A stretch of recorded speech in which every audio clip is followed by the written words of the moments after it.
Bonjour à tous, aujourd'hui on va parler des volets au pickleball.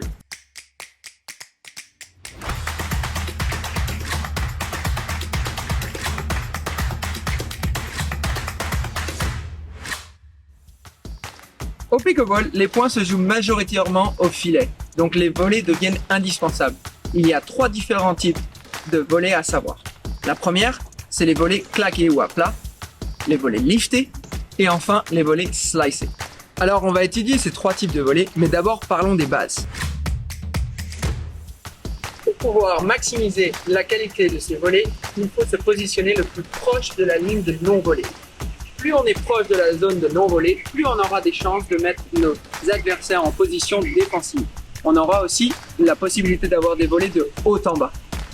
La deuxième chose importante à savoir, c'est qu'il faut rester souple sur ses genoux. Plus on est souple, plus on aura la possibilité d'aller chercher la balle vers l'avant et de chercher des volets plus profondes.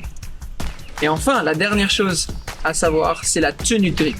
Il y a plusieurs différentes techniques importantes, mais c'est très différent du tennis. Par exemple, au tennis, on est capable de faire des volets coup droit avec un grip différent et des volets revers avec un grip différent. Au pickleball, on a un grip uniforme qui permet d'être plus réactif et plus quick.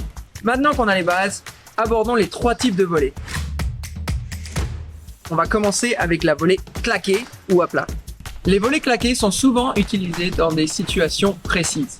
Par exemple, quand on se fait attaquer, on essaye de bloquer cette balle pour nous retrouver une position neutre. Ou bien, encore une fois, quand nous sommes attaqués, pour pouvoir contrer et frapper fort à notre adversaire.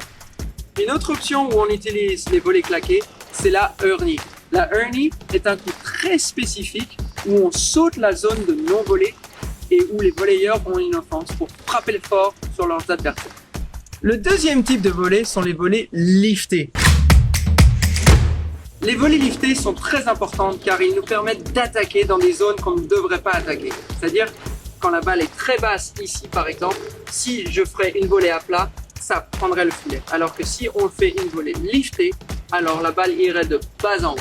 Une autre possibilité aussi, quand on a des balles assez hautes, si on frappe en volée liftée, dans ce cas-là, on prend l'avantage sur nos adversaires car la balle va rebondir et gagner de la puissance. Ce qui est très important au pickleball, car encore une fois, plus on a du temps, plus on devient plus agressif sur nos adversaires. Et enfin, le dernier type de volley, ce sont les volets slicés. Les volets slicés sont souvent utilisés par les joueurs de tennis. Très utilisés sur les terrains de tennis, mais à ne pas utiliser sur les terrains de pickleball. Plus on fait des volets slicés, plus on donne du temps à nos adversaires pour retrouver une position neutre.